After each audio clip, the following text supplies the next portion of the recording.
ফেসিবাদের দোসররা সাধারণ মানুষের ক্ষতি করতে এখনও অবৈধ কর্মকাণ্ড চালিয়ে যাচ্ছে বলে মন্তব্য করেছেন বিএনপির কেন্দ্রীয় নির্বাহী কমিটির সাংগঠনিক সম্পাদক শামা ওবায়েদ। বলেন, বুঝতে হবে ফেসিবাদের দোসররা এখনও আছে।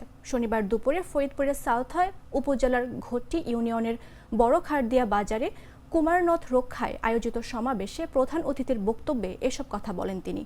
এ সময় বিএনপি নেতাদের সঙ্গে খাতির করে আবার কুমারনদের বালু উত্তোলনের মতো অবৈধ কর্মকাণ্ড চালিয়ে যাওয়ার পায়তারা করছে বলেও মন্তব্য করেন তিনি। যেসব অসৎ ব্যবসায়ীরা এই কাজগুলো করে, তারা যেহেতু এখন হাসিনার দোসররা নাই, এরা আওয়ামী লীগের সাথেও জড়িত আছে, ফ্যাসিবাদের সাথে জড়িত থেকে এরা বিএনপির নেতাকর্মীদের সাথে যোগাযোগ করার চেষ্টা করছে, করে আরও কোনো অবৈধ কাজ তারা করতে পারে নাকি সেটা তারা চেষ্টা করছে। সেটা বিভিন্ন সূত্রে আমার কাছে খবর এসেছে।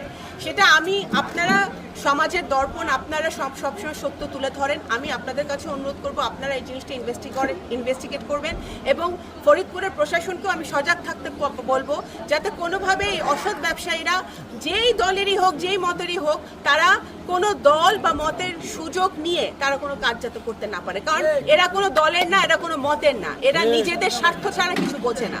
এরা যারা অসৎ তারা অসৎ, যেটা অন্যায় সেটা অন্যায়, অন্যায়কে অন্যায় বলতে হবে, অসৎকে অসৎ বলতে হবে। এবং আমাদের প্রত্যেকটা পর্যায়ের নেতাকর্মীকে আমি সজাগ থাকতে বলবো, ফরিদপুরেরও এবং সকল উপজেলার। মাঠের অলরাউন্ডার আমি, আর ঘরের allrounder Tilex. Tilex toilet cleaner, clean মানেই টাইলক্স।